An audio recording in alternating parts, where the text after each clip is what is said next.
We are gathered here to remember our beloved Sharon Jacqueline Goelman, Sarah Liba Mas Avram Yitzchak Miriam, who passed away on the 13th of Teves, Yud Gimel. We'll begin with Eishes Chayil. Eishes Chayil miyimtza v'rochok mipninim michra. A gallant woman who can find, far beyond pearls, is her worth. Her husband's heartfelt trust is in her, and he shall lack for nothing. She bestows good upon him and never harm all the days of her life. She seeks out wool and linen, and her hands work willingly. She is like a merchant fleet, bringing her sustenance from afar. She arises while it is yet night, and gives provision to her household and direction to her maidens. She envisions a field and acquires it. From the fruit of her handiwork she plants a vineyard. With vigor she girds her loins and strengthens her arms. She discerns that her enterprise is good. Her lamp does not go out by night. Her hands she stretches out, and her palms support the spindle. She spreads out her palm to the poor, and extends her hands to the destitute. She fears not snow for her household, for her entire household is clothed with scarlet wool. Fine covers she made herself, linen and purple wool are her clothing. Prominent in the gates is her husband as he sits with the elders of the land. She makes a cloak and sells it, and deals a belt to the peddler. Strength and splendor are her raiment. She cheerfully awaits the last day. Piha pascha v'chachma, her mouth is opened with wisdom, and the teaching of kindness is on her lips. She oversees the ways of her household and partakes not of the bread of laziness. Her children arise and praise her, her husband and he lauds her. Many daughters have accomplished well, but you surpass them all.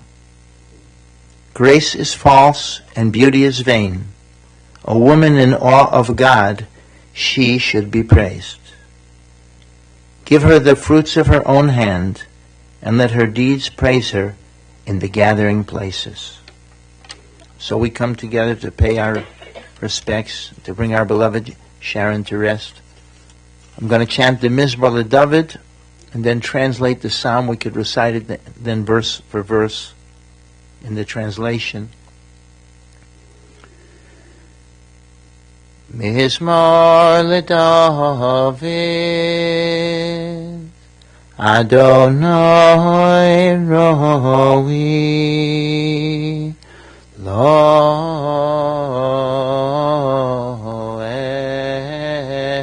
Echsar, B'nos Deshe,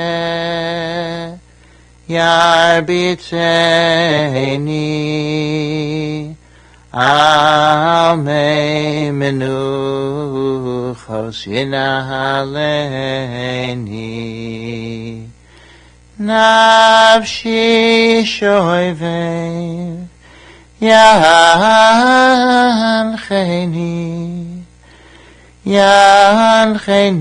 V'magle Tzedek, Leman Shemo, Gam Ki Yelech B'geit HaMoves,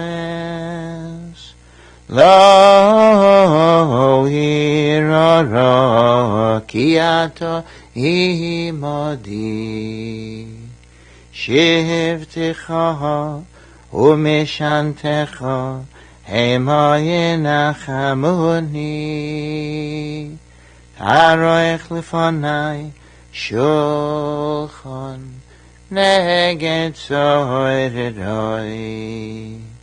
Tishanta Vashemen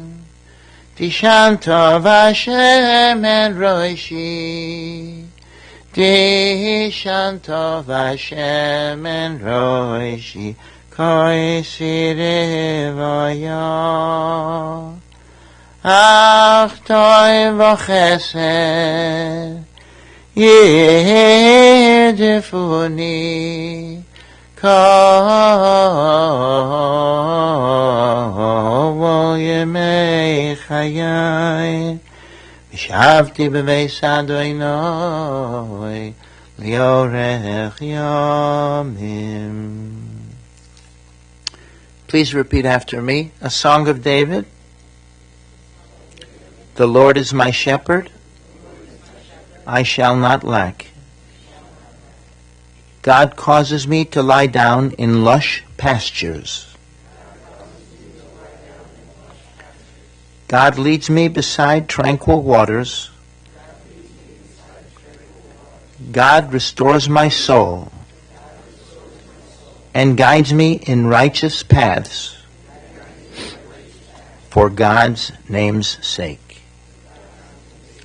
Though I walk through the valley of the shadow of death, I will fear no evil, for you are with me. Your scepter and staff, they comfort me. You prepare a table before me in full view of my adversaries. You have anointed my head with oil, my cup overflows.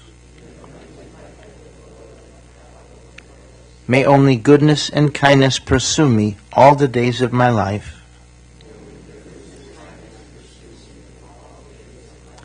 And I shall dwell in the house of the Lord for length of days.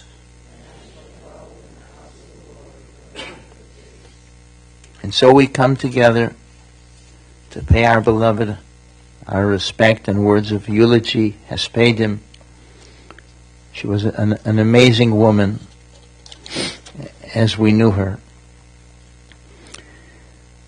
The family name is truly amazing as well. It bespeaks of total thanks to the Almighty for redemption. Goal man, redeemed, like Goal Yisrael.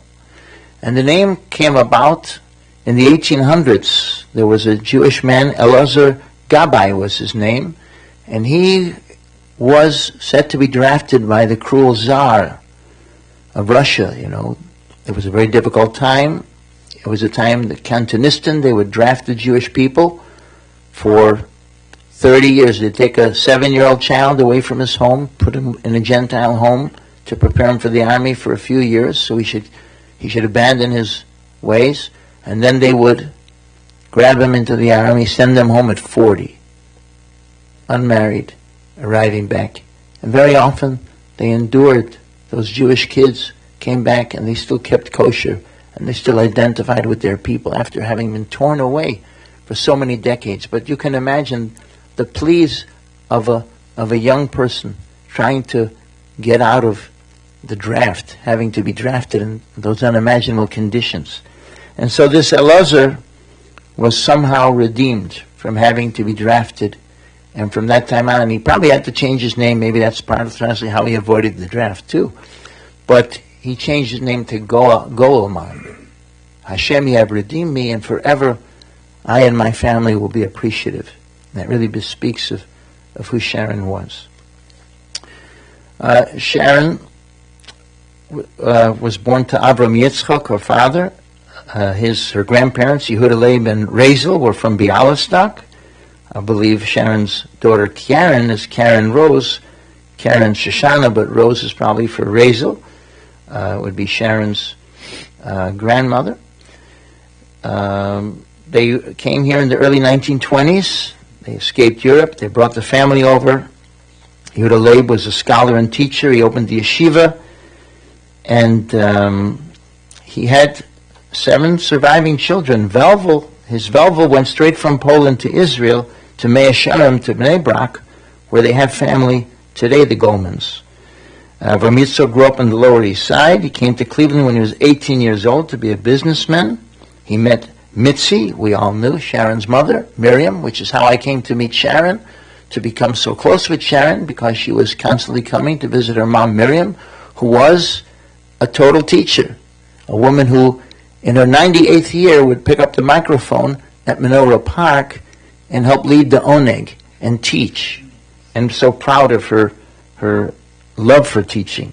And Sharon really followed in her mom's ways. Mitzi was teaching with Avram Yitzchak's brother. Her name was Mitzi Waldman.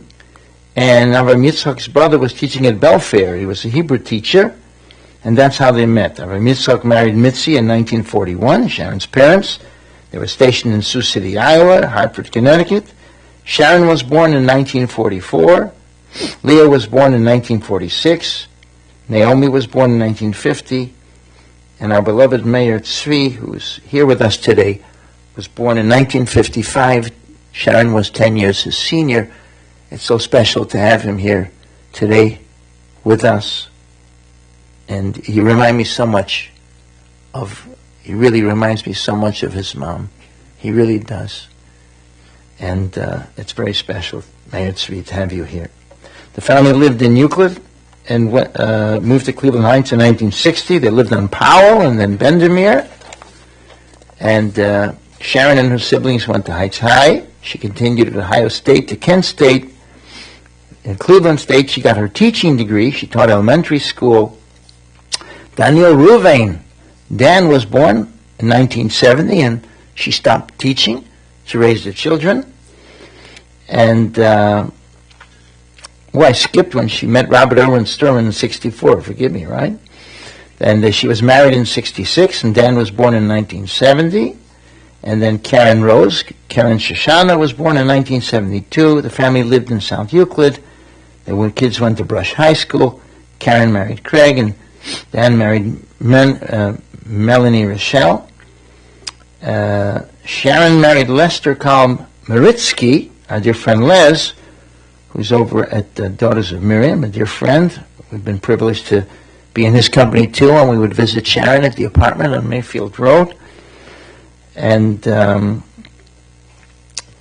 that was our special relationship with Sharon, and as well as her husband coming to visit Mitzi, of course.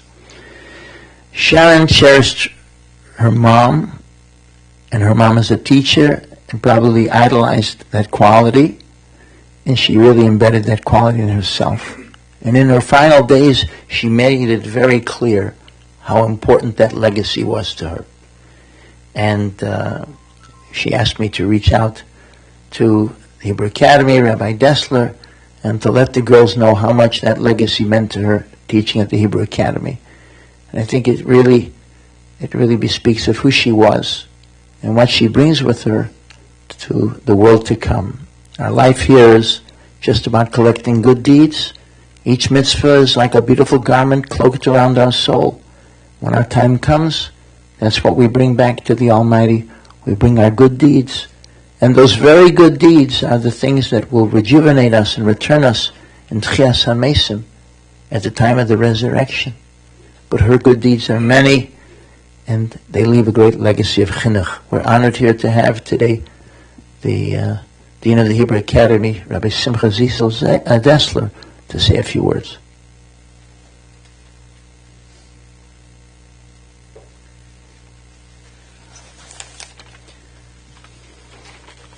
It's difficult to follow someone as special as Rabbi Kirsch, especially with his musical rendition and his knowledge of family and history.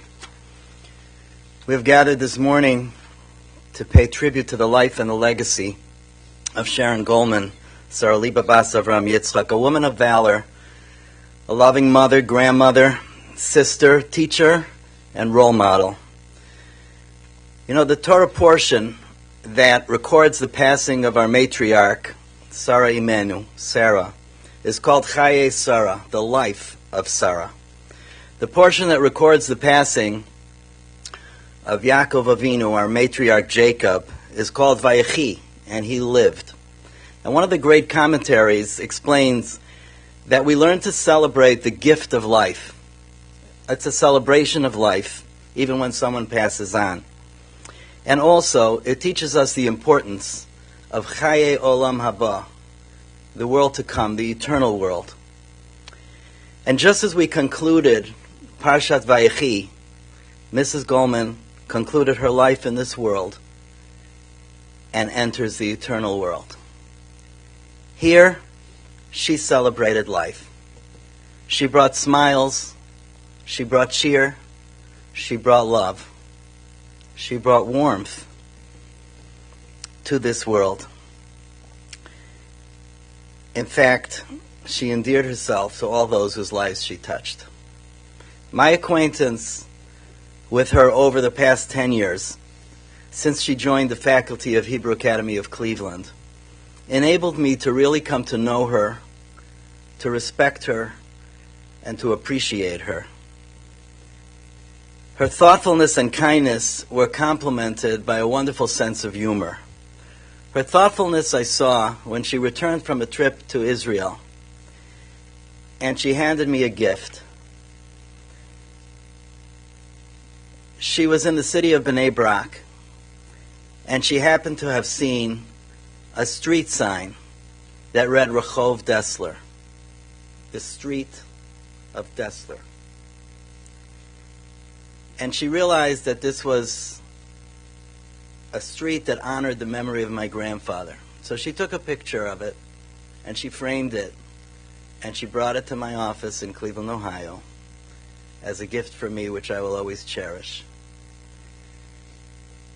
But I think that it meant a lot to her that her grandfather and mine were both illustrious, extraordinarily prominent rabbis, and both buried in the same cemetery in Bnei Brak in Israel. And her sense of humor we saw when one of her close friends, Gail Fink, retired from the Hebrew Academy of Cleveland, and at her retirement lunch, celebrating her retirement, she was there not only as a friend, but as a sort of as a twin, because the students thought that they looked alike, and she was happy to accept all the congratulations at that retirement lunch. On Sunday afternoon, after Rabbi Kirsch notified me, I went to visit her at the Maltz Hospice. I met her wonderful son, Danny, and he told me that she's sleeping, but I'm welcome to enter the room. And I asked him if I could talk to her, and he said sure. So I entered the room, and her eyes were closed, and I announced myself, and her eyes suddenly opened wide, and her signature smile appeared across her face. And we conversed for a few minutes. I thanked her for being her. I told her how special we thought she was. I told her that we have incredible memories and she meant so much to so many people. And I told her we'll never forget her. I sent 3 or 4 other principals and personnel from the academy to visit her, and each one of them remarkably returned with the same experience. They described the same experience. They described her love, her warmth, her smile, her appreciation for life, and her appreciation for all of them. What an incredible woman. And then, 24 hours later, she left this world. She left this world for a better place. Mrs. Goelman, please know how much you meant to us all. Please know that we will always, always cherish your friendship, cherish your warmth, and cherish all the things that you've taught us. You will forever be in our hearts.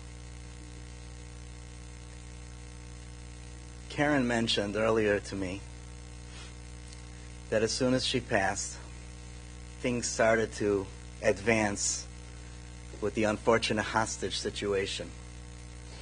So we know how persuasive you could be. And as you ascend before the heavenly throne, please advocate for your wonderful family, for your children, for your grandchildren, for your friends, and all of us at the school that you loved so much, Hebrew Academy of Cleveland. May your memory be a blessing. Yehi Zichra Baruch.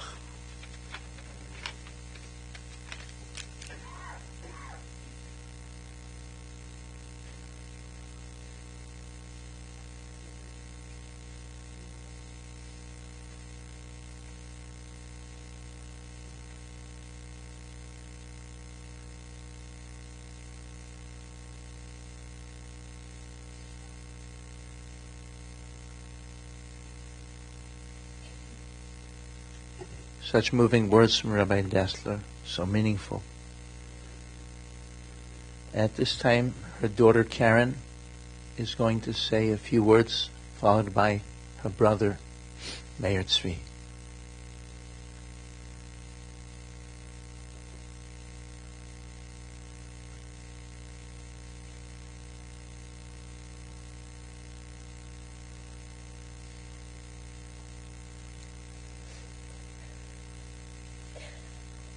Our mom was a remarkable woman, the eldest of 4 children.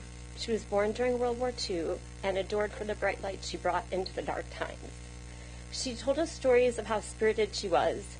She may or may not have pushed my aunt into a lake, convinced my uncle that she was actually an alien, and left all of the children on her street a note to pack their bags and wait on their porches for Peter Pan to pick them up, which they actually did.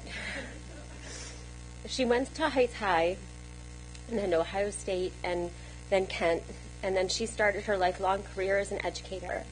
And as was the practice at the time, had to quit teaching when she was pregnant with Dan, so the children wouldn't ask any questions. She often described the time when we were little as the best years of her life. She loved being home and raising us, and she was so loving and warm and nurturing. The same qualities that made her such a special teacher made her the best mother. Our home was always filled with music, mostly Israeli music, sometimes Barry Manilow. She loved music, and she loved to read. She was incredibly intelligent. And she also loved making beautiful spaces. She was always moving the furniture around, hanging the wallpaper herself, painting furniture. She was also always creating, doing needlepoint and crewel and cross-stitch. And for every occasion, she would write a song, taking a familiar melody and changing the words to honor whoever was celebrating. She opened her own business out of our basement, Rose of Sharon, for which she made silk floral arrangements. It was so fun to watch her joy and to go to the big floral mart with her. She also loved animals. Before there was Olive, she allowed us to have, not all at the same time, a dog, 2 cats, a variety of lizards, gerbils, a bunny, a snake, a hermit crab, a turtle, and a parakeet. When our parents' marriage came to a close, my mom wasn't able to get back in the classroom right away since she worked so many jobs. One of them ended up being at the JCC, where she oversaw after-school activities and summer day camp. She excelled at this and also, in turn, created a new community for us. I was able to take dance classes, and Danny got involved in the joys of summer camp. Mom finally decided that she would pursue her master's degree in English as a second language. She and her dear friend Kate would travel to Findlay, Ohio for the program. It was quite an ambitious undertaking for a single mom, and such an achievement that she accomplished. She also started enjoying Israeli dancing each week at the Hillel at Case. This is where she would meet Les and begin to write a new love story. I moved to Virginia, and in 2003 began a wonderful new chapter for my mom, being a grandma. Reed was born, and I remember naively thinking I only wanted a few days to settle in before she came, and as soon as I got home, I knew that was a huge mistake. I wanted her to come right away. She came, and she took on this new role with so much love and absolute perfection.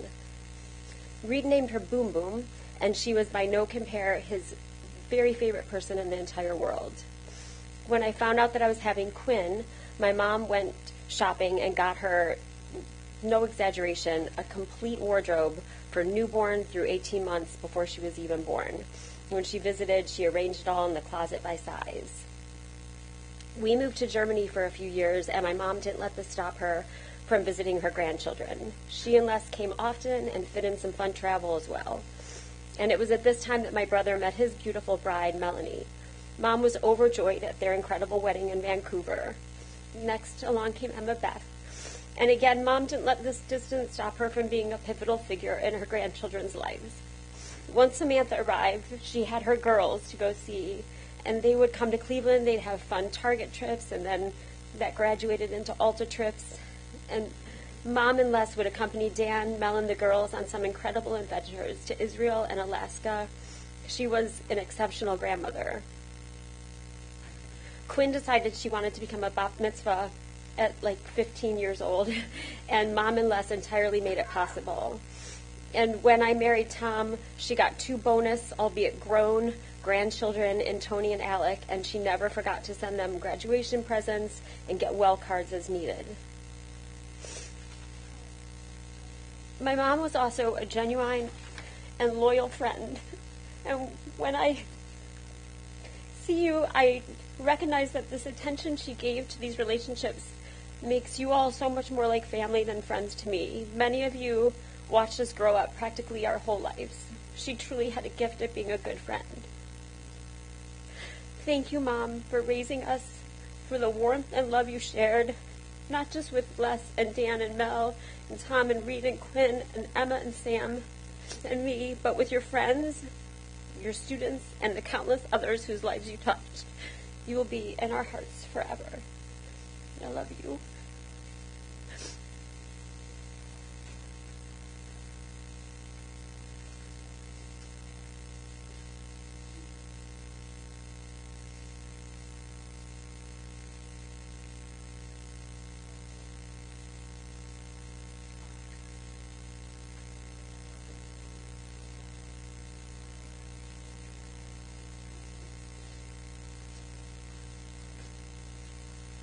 Her brother, Meir Tzvi.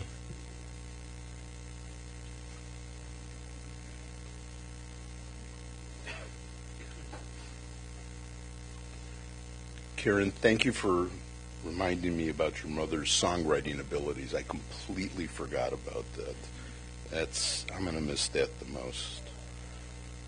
So I'm Michael, Sharon's baby brother, emphasis on baby.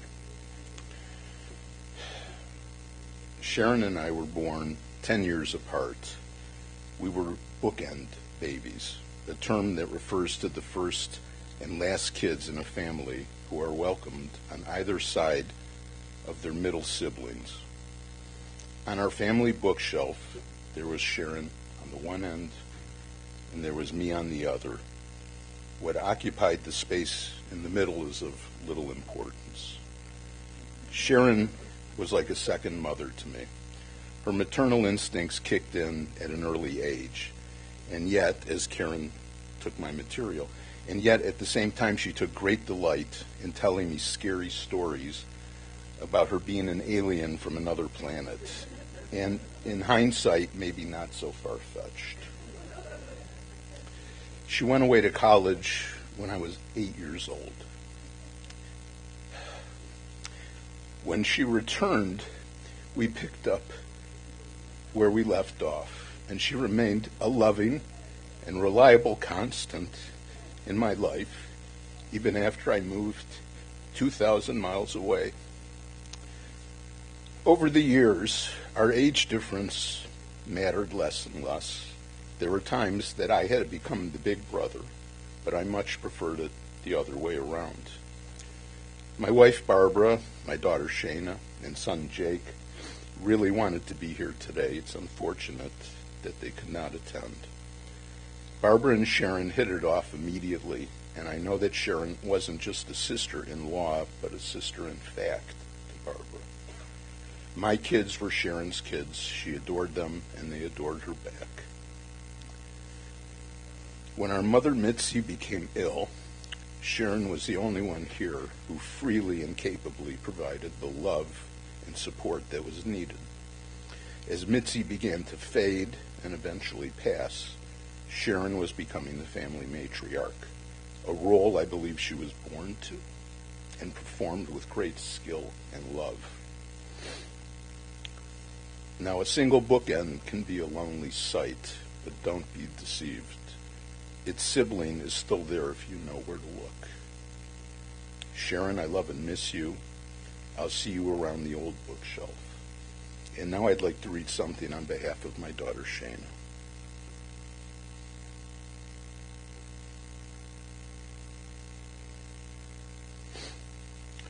My Aunt Sharon, or Auntie Sharon, as my brother and I called her, was such a special person. She loved us both so much, especially my brother, who she used to be so silly with when he was a little boy. She also loved my son Zeke, despite having never met him. She loved getting pictures of him and getting gifts for the holidays. I'm sad she'll never be able to meet him.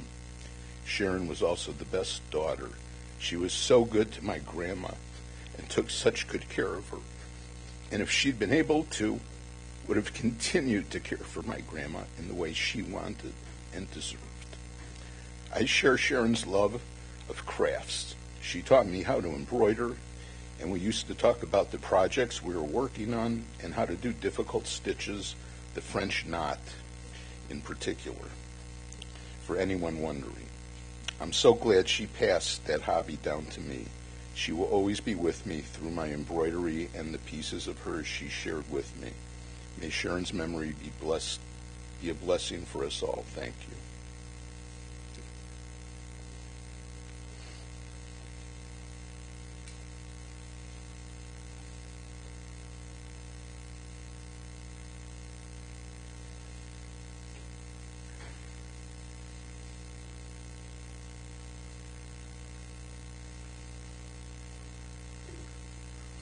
Very powerful, meaningful words from her brother, from her niece, family. We'll hear from her son Dan.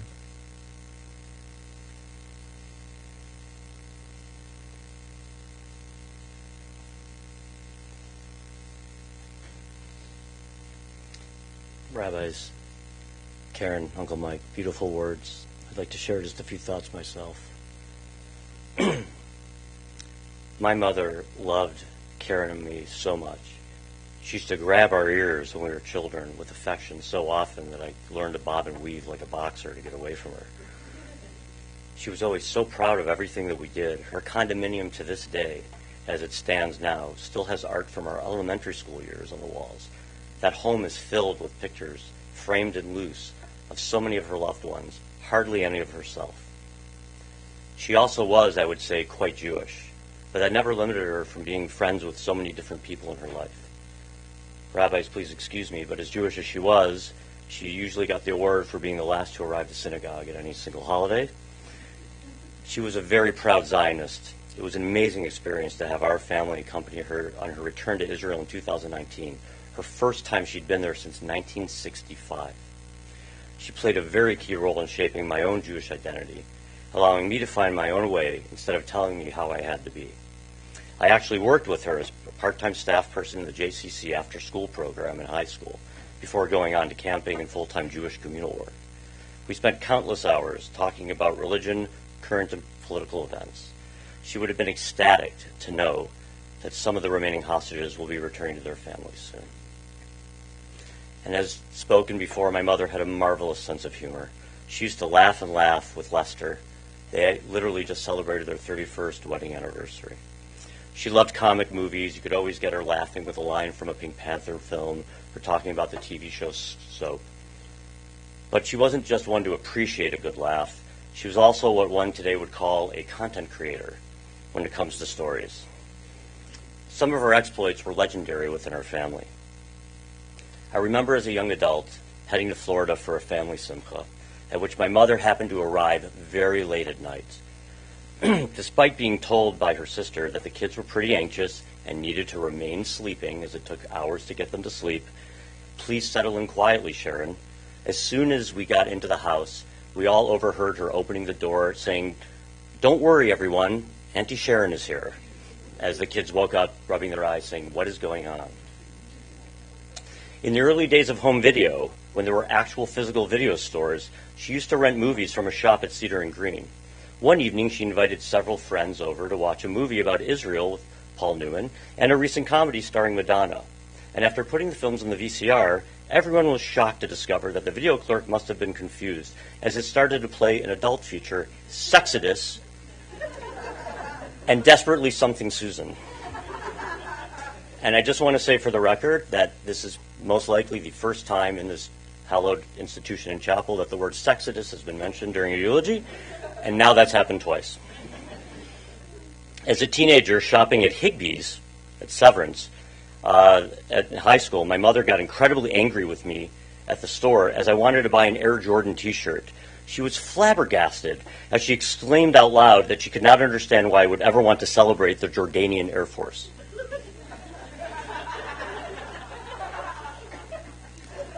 When I graduated from a small liberal arts college called The Ohio State University with another 5,000 people, my mother ran to get a spot to take a picture of me as we were approaching the podium in Diaz. And she had the lens cap on the camera, and half the people that were walking up there were screaming, "Take the lens cap off." She did not. There are no pictures of me from that day. And when she graduated from Findlay University, and I went up to attend that graduation, it was at a time in her life where she had met Lester and I believe was just getting married, or had just been married. She had changed her name from Goelman to Stern when she married my father, and had decided to take that moment, rather than take Lester's name, Maritzky, to change her name back to Goelman. Needless to say, when she graduated, her diploma was under Stern, and she never told the school. She lined up as Goelman, and everyone from G onward did not have a picture of their own graduation as she was scrambling in line to get to her place. She used to hold large seders at Pesach. Her puppets and props were a great joy for everyone. Every plague was represented. She carefully assigned seats and each prop to a specific person. There was great tumult once when Sharon accidentally assigned an older guest who was blind the plague of darkness. And I would like to say perhaps her crowning achievement, her masterpiece. At her and Lester's wedding 31 years ago last month, she had to navigate an angry cousin who came to the house asking about how Sharon could have messed up her hotel reservation. You see, this guest needed to be in a room with a non-smoking floor. My mother wanted to help and offered to make the reservation for her, but she must have misheard her, because during check-in, the staff were laughing as they told my cousin that they honored the request Sharon gave them, and they would promptly show her to her room with a non-sloping floor. My mother had countered that she thought it was an odd request, but, teach their own.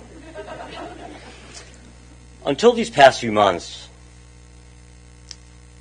I don't think I ever fully appreciated how much Sharon connected with people. She had deep, deep relationships with so many friends and family. My mom was a real mother hen, an imopolonia in Hebrew, Polish mother.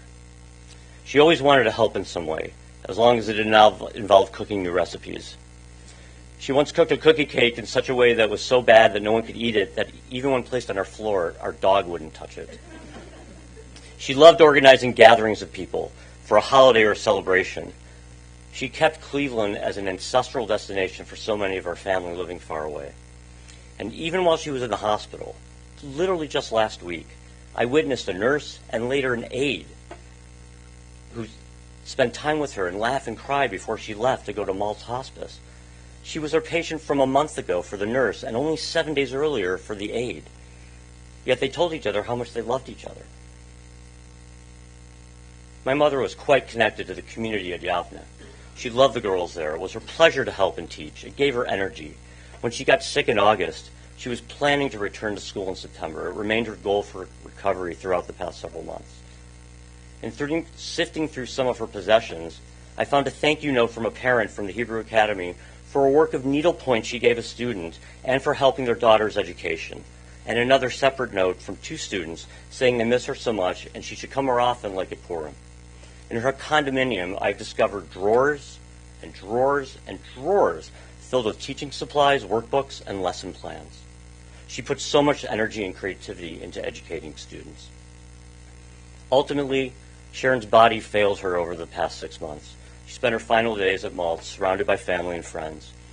Even when people were coming to say goodbye, she was telling them not to worry, they would be okay. She made amends with so many people and said goodbye in her own terms.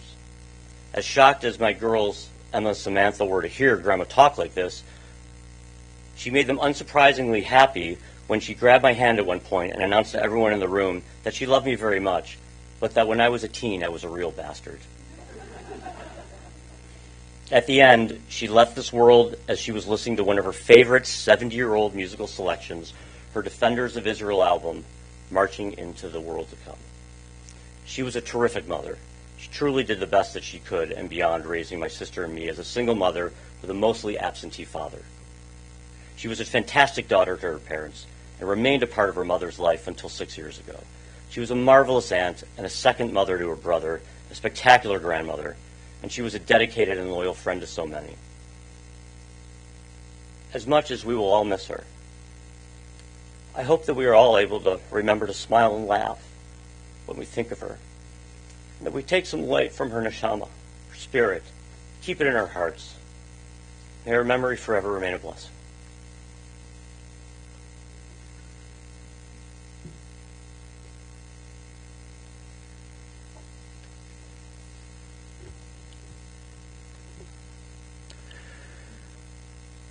I want to commend Dan, really. Such care that he took of his mother, really. Such care. And to facilitate the connections for her family and friends over the last days will be something that will be with us forever. In a moment, Rabbi Moshe Gans will recite the Kel Mali prayer. So in a moment or two we'll all rise. After Kel Mali is recited and translated, the mourners will come before the Aron. It's an emotive moment, and we'll make the blessing, Dayan Ha'emes, and we will tear a garment. It's traditional, brought in our Torah, in Tanakh, in the Mishnah, in the Talmud, to tear a real garment.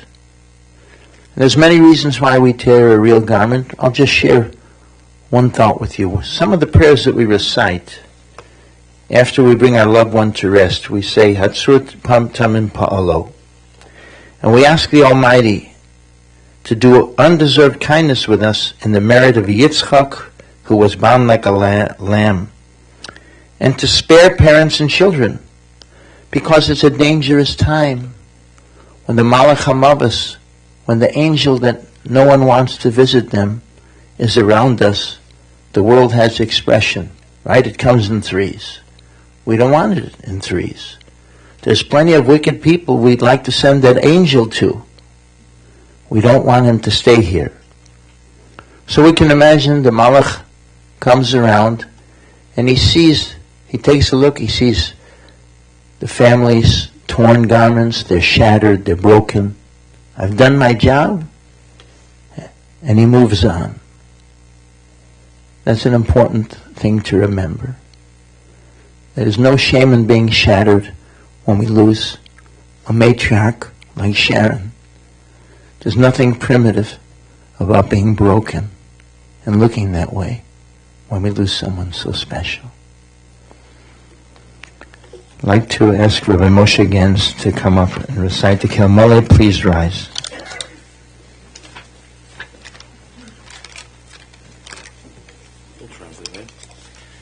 Yeah, okay. Could you translate?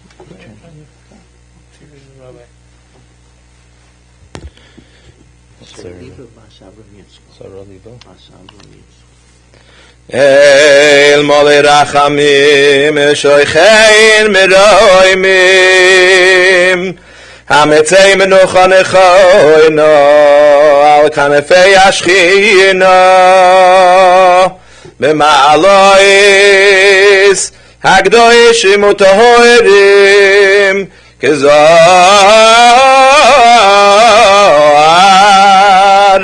Horoki amazirim es nishmas Sora liba bas Reb Avram Yitzchak she'alecha le'olamo ba'avor shenad v'tzdaka madasko voras nishmaso began Eden Tehei menuchoso Lochein malo rachamim Yastireh besefek nofav Le'olamim V'yitzirai v'yitzirai rachayim Es nishmoso Adonai unachaloso ושנוח המשכבה בשוב אלוהים ונאמר אמן.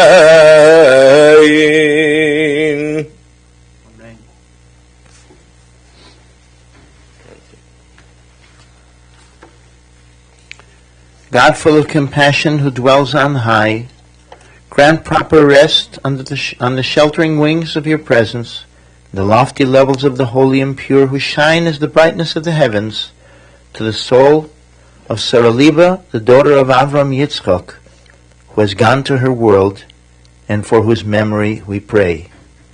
May her rest be in paradise. May the Master of Compassion bring her under the cover of God's wings, and bind her soul in the bond of life. May the Lord be her heritage, and may she rest on her resting place in peace. And let us respond. Amen. Amen. You may be seated. Donations, people that wish to donate, are suggested in her memory to the Hebrew Academy of Cleveland. And this time I would ask the three mourners to come forward close to the Aron.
We want to mention, we want to make sure to have a minyan at the kvura, at the burial, so those Jewish men over 13, age 13, who are able to continue to Ridge Road. The family expresses appreciation.